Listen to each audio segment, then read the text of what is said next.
Mes chers compatriotes, bonjour. Alors, combattants, combattantes, résistants, résistantes, activistes du jour. Comme tout le lundi, donc hebdomadaire, le sujet de ce matin, j'aurais voulu interpeller réellement la diaspora que nous sommes, pour se dire que je pense que l'heure est arrivée pour que nous puissions créer notre propre histoire. Donc la diaspora doit s'organiser, la diaspora instruit pour créer cette synergie qui pourrait faire de sorte que nous puissions créer une troisième rayon qui pourra apporter la libération au Congo. Donc on ne doit plus rester dans la distraction, on doit être maintenant des acteurs et non des téléspectateurs ou des observateurs. Les politiciens nous ont montré dans le passé, aujourd'hui, ils font que la même chose, les choses se répètent. Donc aujourd'hui on voit ce qui s'est passé la semaine dernière avec Kilombo et son partenaire Kanambe. Son avion géré présidentiel s'est fait canarder ou je dirais tomber avec les hommes, le matériel des dons. C'est-à-dire que ce mariage-là, dans les jours à venir, je pense que le divorce sera prononcé rapidement. Au pire des cas, lui-même, le président sera destitué.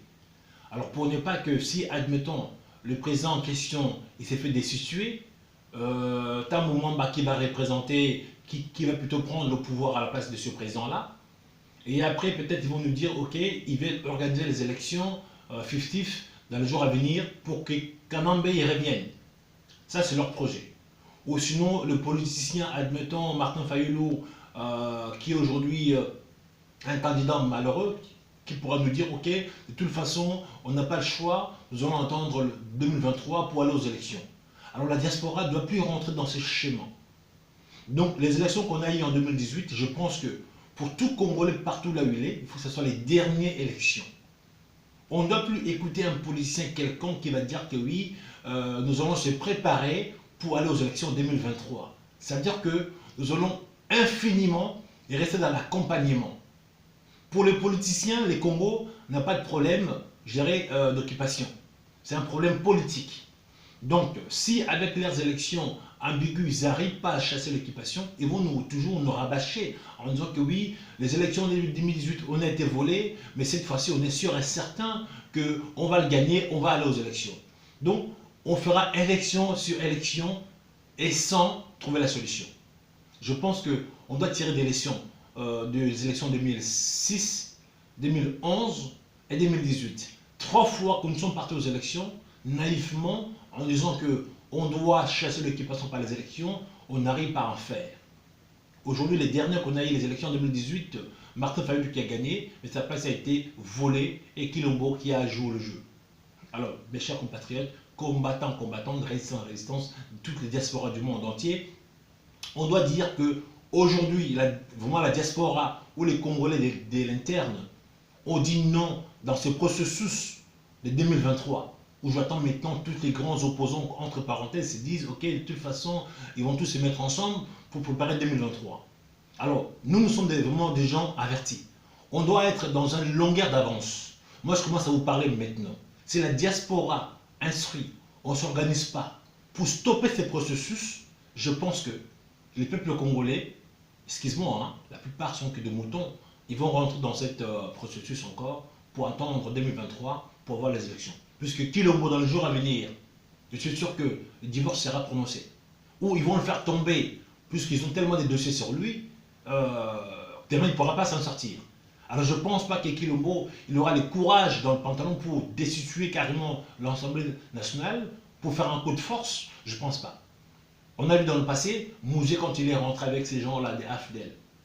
Mouzé, la malchance qu'il a eue, quand il est rentré, à l'époque, le Zaïre avait autant d'hommes. Mais lui, par sentiment, ils ont pris toutes les hommes qui étaient nécessaires, qui se sont fait cantonner à Kitona. Pendant ça, tout le militaire, guerre civile, d'ESP, qui étaient transférés à Kitona, se sont fait, je dirais, maltraiter. À tel point que les hommes ne mangent plus, ils n'avaient plus la force. Ils ont détruit ces hommes-là, je dirais, sciemment. Et quand lui, il a voulu faire volte-face, aller chasser les Rwandais, mais il n'avait pas des hommes à lui. Donc l'histoire peut se répéter. Mouzé, c'était quand même un petit militaire. Ok? Il a voulu chasser les Rwandais, il n'avait pas son armée. Aujourd'hui, Kilombo, je suis désolé, c'est même pas un chef d'entreprise. Comment voulez-vous qu'il fasse à l'envers gérer Kanambe et son équipe? Donc aujourd'hui, Tshisekedi là où il est, Kilombo ne peut pas oser faire gérer à la Musée. Musée, quand il a eu besoin, il a demandé au peuple congolais de le soutenir. Alors je pense que, est-ce que Kilombo, il aura le courage de dire au peuple congolais, ok, bah la maman, naïbaki, netchenase, boya, to sangana, to dans la bateau. Je pense pas. Même s'il va le faire aujourd'hui, il a dépensé autant d'argent dans ce voyage bidon. Alors, s'il voulait peut-être faire cet accord, signer cet accord, pour faire à l'envers gérer le Rwandais, je pense que tout l'argent qu'il a dépensé dans ces voyages pourrait peut-être les constituer comme gérer une force pour chasser l'occupation. Pour faire la guerre, ou bien pour déclencher une bagarre, il faut le moyen. Alors tout l'argent qu'il a dépensé avec ces voyages, je pense qu'aujourd'hui, il n'a pas de quoi, ne fût-ce qu'à payer un groupe d'hommes, ou des mercenaires, ou le fils du pays, pour faire à l'envers Kabila. Kabila aujourd'hui, ça fait 22 ans qu'il est là. Donc tous les guerres de l'Est là, ce sont ces hommes à eux. Si à chaque fois qu'il y a des hommes, il y a des problèmes au niveau de l'Est, et qui ont fait que de créer sciemment toutes ces déstabilisations. Robert Ouaké, tout celle-là, il est au gouvernement, il a sa propre milice armée, Gomino, je ne sais pas quoi. Donc tous ces hommes politiques, ils ont leur milice armée qui font que, grâce à leur milice, ils pillent le pays. Alors que il n'a pas sa propre milice, à part le taliban de Wewa là. Les Wewa, ils ne vont pas faire long feu. Donc aujourd'hui, pour que Kilombo puisse faire à l'envers Kabila, c'est impossible. C'est l'homme de métier qui vous dit. Sauf maintenant qu'il s'est dit, ok, bah la maman, la assez qui fasse vraiment comme un grand meeting au niveau de salle de Mastir, avec ses batunios, oui, bon voilà, venez, je vais plutôt faire un mea culpa, venez me soutenir. Je pense que même ça, là, on ne va pas le laisser faire. Donc, pour ma part, l'histoire de Kilombo et Kabila, c'est presque maintenant le passé. Parce que bientôt, ça va se conclure à la séparation. Donc, nous qui sommes un peu avertis, qui voient loin, on doit s'organiser pour que la diaspora devienne la troisième rayon qui doit rentrer dans la course. Et cette fois-ci, quand la diaspora rentrera dans la course, c'est pour elle-même. Nous n'allons pas rouler pour un politicien, ni pour un parti politique. Notre seul objectif, c'est les Congo, les Mama Congo avec K. Donc tous ceux qui se sentent, je dirais, congolais dans l'âme, tous ceux qui se sentent l'âme d'un révolutionnaire, qui veulent apporter son soutien, sincèrement, vous êtes les bienvenus. Manifestez-vous. Les politiciens nous ont montré de quoi ils sont capables. Donc on ne peut plus donner encore des crédits à ces politiciens en disant que oui, Kilombo, on va le soutenir. Non, lui-même, il n'a pas demandé le soutien. Donc mes chers amis, mes chers compatriotes, arrêtez vos sentiments. J'entends les gens parler aujourd'hui par-ci par-là dans les vidéos interposées, demander oui, nous allons tous se réunir pour nous. Kilombo n'a pas demandé le soutien du peuple. S'il a le courage de dire que oui, j'avais volé, j'avais menti, maintenant venez me secourir, là, les gens viendront. Mais pour l'instant, il n'a pas osé. Donc même s'il veut faire ça, Kabila ne laissera pas faire puisque l'air corps les tienne. Donc le jour où il va dire au peuple congolais, venez me secourir, le lendemain, Kabila le fait arrêter. Kabila a des dossiers sur lui. Impossible. Donc aujourd'hui, le détournement, tout l'argent de la caisse de l'État qu'il a vidé, les dossiers de faux diplômes. Donc Kabila les tient jusqu'à la gorge. Et Kagame ne laissera pas faire. Il veut l'Est. Il a dit qu'il est prêt à mourir pour la paix, mais il mourrait bêtement, parce qu'aujourd'hui, il ne s'est pas organisé. Il n'était pas malin en disant que oui, je rentre dans cette processus et je vais faire les kamikazes de l'intérieur. Non, il n'a pas eu le temps de se préparer. On ne se prononce pas kamikaze comme ça, si déjà on n'a pas l'âme d'un kamikaze. Il a signé un contrat en étant kamikaze, mais aujourd'hui, Kilombo n'est pas un kamikaze. Il est dedans, dans l'appareil. Il ne peut pas exploser dans l'appareil. Puisque de toute façon, derrière lui, il ne s'est pas préparé. Autour de lui, il n'y a que des juicières. Donc pour faire la guerre, ou bien pour faire à l'envers, les gens qui sont autour de lui, là, il faut du temps. Kanambe a eu 22 ans de se préparer. Vous avez vu qu'il y a eu 1 plus 1, plutôt 1 plus 4 pendant ce temps-là. Kanambe n'était pas préparé. Il y a eu 4 vice-présidents. Pourquoi Kabila s'est pas révélé? Puisqu'il n'était pas préparé. Kabila a subi les 4 vice-présidents. Il n'était pas préparé. Il s'est tué. Il s'est constitué un fond. Les hommes, le matériel. Quand il est devenu bon, il a attaqué Jean-Pierre Memba à Kinshasa. J'ai été ce moment-là à Kinshasa. C'est nous qui avons sorti Jean-Pierre Memba. Donc aujourd'hui, pour faire la guerre, pour faire l'envers qui que ce soit, ça demande une préparation. Kabila a subi pendant tout ce temps-là 4 vice-présidents. Quand il était prêt, il s'est levé, attaqué Jean-Pierre Bemba. Il a fait fouiller Jean-Pierre Bemba. Après lui, il n'y a eu personne. Donc aujourd'hui, Kilombo a pris le pouvoir, il ne s'est pas préparé. Il est tout en dehors, en train de jouir. Donc comment voulez-vous demain qu'il s'élève pour tâter, gérer Kabila au nez du métier? Impossible. Même s'il veut le faire, je pense qu'il va plutôt créer des massacres inutilement au peuple congolais, puisque le peuple congolais aujourd'hui n'est pas organisé. Pour amener ce genre de choses, il faut qu'il y ait des hommes qui soient devant pour faire ce qu'il y a à faire. Et là, autour de lui, il n'y a pas des hommes qui sont prêts à un vrai sacrifice ultime. Donc, cette entreprise de faire à l'envers Kabila, Kilombo n'a pas la capacité. Et il ne le fera pas. Donc, où il s'était, il rentre dans le rang, où il sera destitué, où on va l'arrêter pour tout le dossier qu'ils ont sur lui. Alors, après, peut-être les politiciens que je vois maintenant là, qui commencent à revenir encore ici dans la diaspora, ils vont nous dire, oui, la maman, de toute façon, nous allons se préparer pour 2023. Alors, nous allons arrêter. Il n'y aura plus d'élections au Congo, plus de 2023. S'il vous plaît, partagez-moi ces messages-là. Plus d'élections en 2023. Ou je dirais anticipiste. Non, non, il n'y aura plus. Donc là, les dernières élections qu'on a eues, là, c'est les 18, plutôt en 2018 là. Cette fois-ci, Kilombo, qu'il fasse tomber, ou bien qu'on l'arrête, qu'ils vont soi-disant organiser les élections, mais ce sera pour que Kanambe revienne au pouvoir. Donc, Congolais, Congolaises, ne rentrent plus dans ces processus des élections dans le jour à venir. Donc, il faut que la diaspora s'organise. C'est maintenant qu'on se prépare.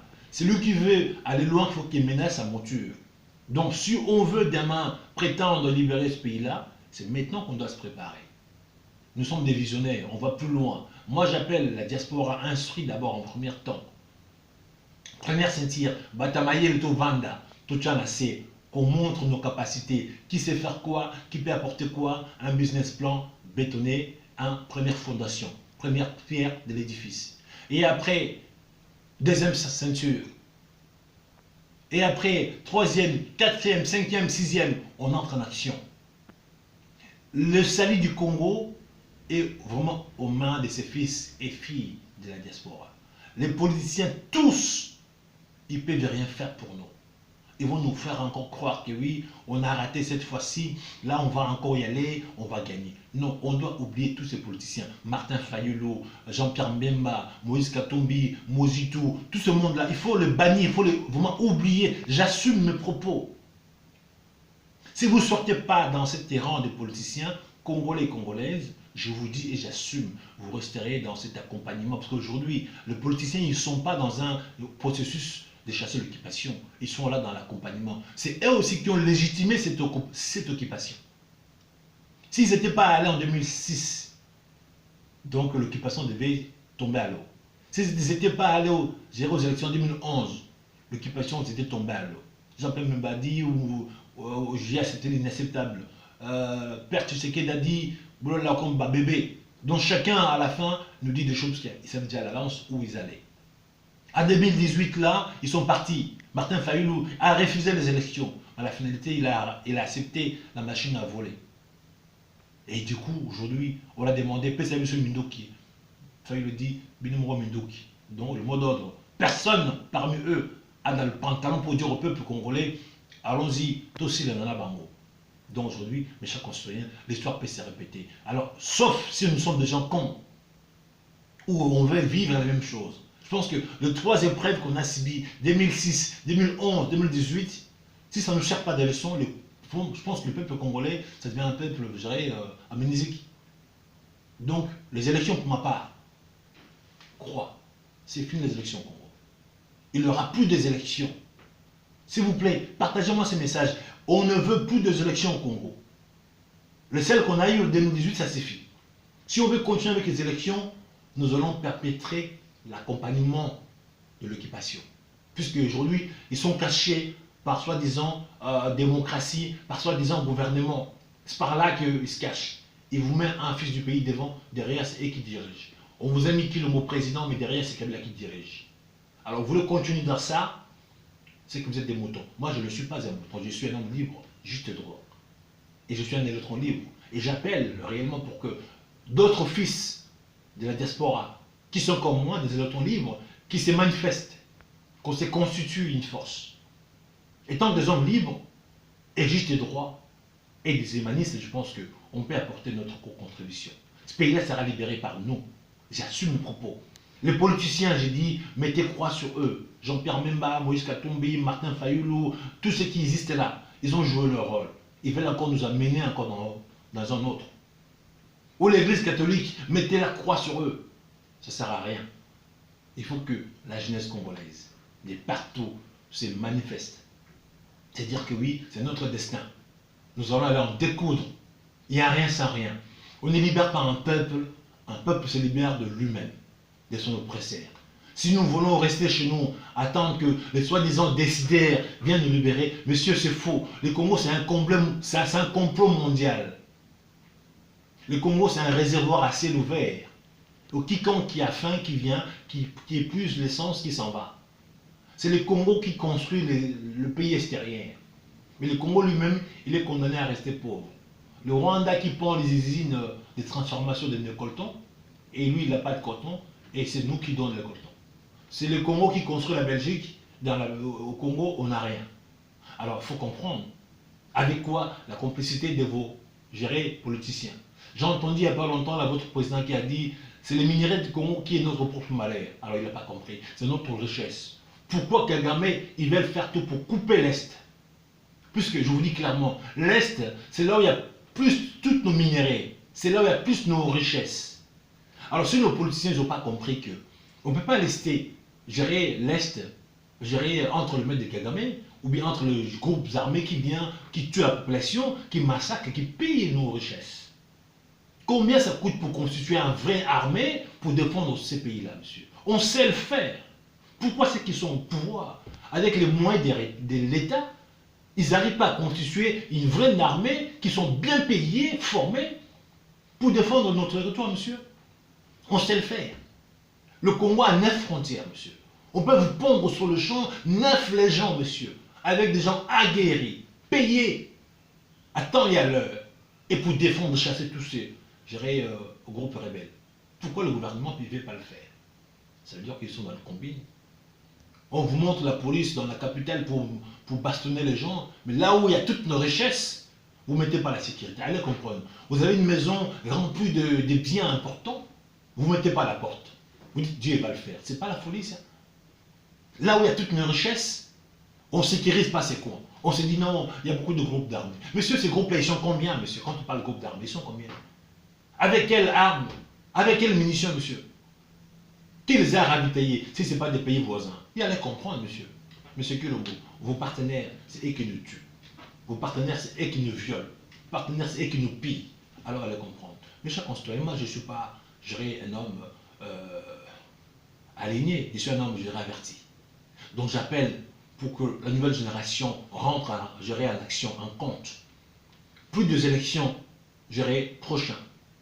Les derniers qu'on a eu, c'est là. Et on s'arrête là. On veut maintenant que la diaspora rentre dans le processus pour que nous puissions créer nous-mêmes le troisième échelon qui va apporter la libération au Congo. Et c'est possible, on sait le faire.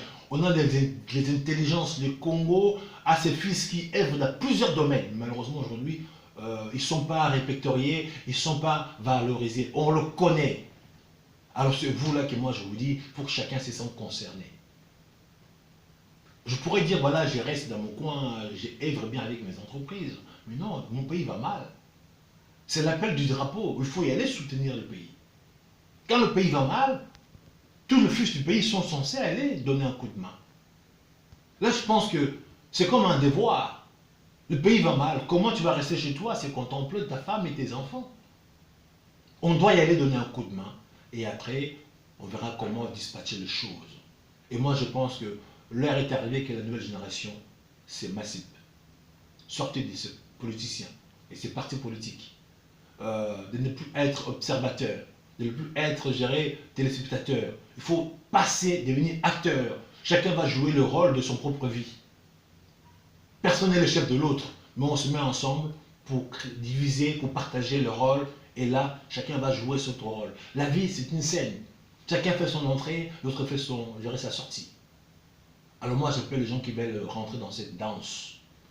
Aujourd'hui, le peuple congolais est prêt à faire une dernière danse avec un groupe de gens qui veulent le libérer. Ils en ont marre des Kabila, des Tshisekedi, de tout ce monde-là. Demain, un fou fourrier qui rentre, comme Kabila était rentré, ils vont l'applaudir. Alors je pense que le peuple déjà en a ici. Ils ont tellement appauvri la population, ils l'ont chosifié. Aujourd'hui, ils n'ont plus le choix. Ils sont prêts à se sacrifier. Alors un petit groupe d'hommes, avec juste l'étincelle, la folie dans leurs yeux, qui rentrent, on pourra embraser le pays, monsieur. Alors moi j'appelle ces gens-là qui ont cette folie que j'ai, de se mettre ensemble pour que nous puissions juste embraser le pays. Et ces gens-là, ils vont fuir par eux-mêmes. Et puis on pourra sécuriser notre pays et nos frontières. Et donner aux gens des salaires adéquats, parce qu'on a des quoi payer des gens 800, 600 dollars au Congo.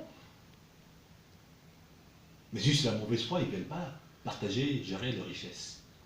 Alors ceux qui sont prêts pour donner un peu, je dirais, la vie aux autres, qu'on se mette d'accord, qu'on se mette ensemble. Fini les élections, fini le politicien, fini le quoi que ce soit, mettons-nous ensemble. L'histoire de l'avion de Tshisekedi, Kilombo et Kabila, pour moi, c'est du passé. J'avais déjà souhaité mes condoléances aux frères d'armes qu'ils étaient dedans, donc du métier. Maintenant, j'en parle plus. Je sais bien que dans le jour à venir, ce mariage sera compromise. Donc peut-être d'ici là, où un divorce sera prononcé, au pire des cas, lui-même le président sera destitué. Parce qu'ils ont tellement de dossiers sur lui, il ne peut pas échapper. Sauf qu'il soit fou pour tenter à faire à l'envers Kabila. Mais pour faire à l'envers Kabila, il faut une préparation. Il faut des hommes, il faut le moyen. Par exemple, sans la lui, il a profité à voyager, il ne s'est pas préparé. Mouzé, quand il est rentré, il a eu 2 ans. Mais il ne s'est pas non plus préparé. Quand il a voulu chasser le Rwandais, il n'était pas préparé. On l'a battu. Donc l'histoire se répète. Donc, M. Kilombo, pour ma part, vous n'êtes pas préparé. Kabila a subi 4 vice-présidents, mais il s'est tué. Il est resté tranquille. Il s'est préparé. Quand il a eu force, argent et les hommes, il a attaqué Jean-Pierre Memba. Il a chassé Jean-Pierre Memba. Il est devenu le maître au Congo. Ah oui, c'est ça, aujourd'hui, l'art de la guerre, son joue. On se prépare pour attaquer. On n'attaque pas quelqu'un pour attaquer. Sinon, vous allez vous faire manger. Donc, moi je vous dis maintenant, il faut que la jeunesse congolaise se prépare pour aussi attaquer à leur tour. Donc, on doit se constituer ces groupes pour se préparer, s'organiser, pour aller être le 3e échelon et sécuriser nos frontières, payer le peuple congolais un salaire décent et que nos enfants aillent à l'école gratuit, qui mangent même à l'école, qui a même aussi des cantines, que l'hôpital soit gratuit. On a de quoi payer tout ça. Quand on dit le Congo avec un budget de 7 milliards à 10 milliards, c'est n'importe quoi, monsieur. On peut avoir un budget de 50 milliards, puisqu'on a de quoi payer. Un pays avec 80 millions d'habitants, 10 milliards, c'est quoi? Comment vous allez financer des projets? Comment vous allez payer les fonctionnaires, monsieur? Nous avons déjà des gens qui ne voient pas loin. On peut amener le budget du Congo à 50 milliards, parce qu'on a l'argent. Mais en face de nous, on n'a même pas des entrepreneurs qui n'ont jamais géré à l'Igamlo. Ils n'ont jamais créé les richesses. Alors, mes chers concitoyens, je vous dis, pour moi, il faut que la jeunesse s'éveille, que les dieux de Kimbangu rentrent en compte pour aider la population. Moi, j'appelle pour l'unité, mais uniquement pour aller chasser les gens qui sont là, créer la nouvelle génération. Et c'est pour cela que je dis, je vous souhaite à tous un bon début de la semaine. Que le patriotisme rentre dans la vie de chacun. Que le veille patriotisme rentre dans la vie de chacun pour qu'on se dise qu'on sait ça concerné. Oui, chacun pourra dire je suis bien là où il est, mais le pays va mal.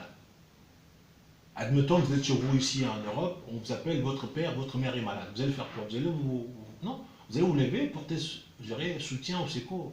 Donc c'est pareil. Le pays, c'est le seul endroit où on a vu le jour. Le pays va mal.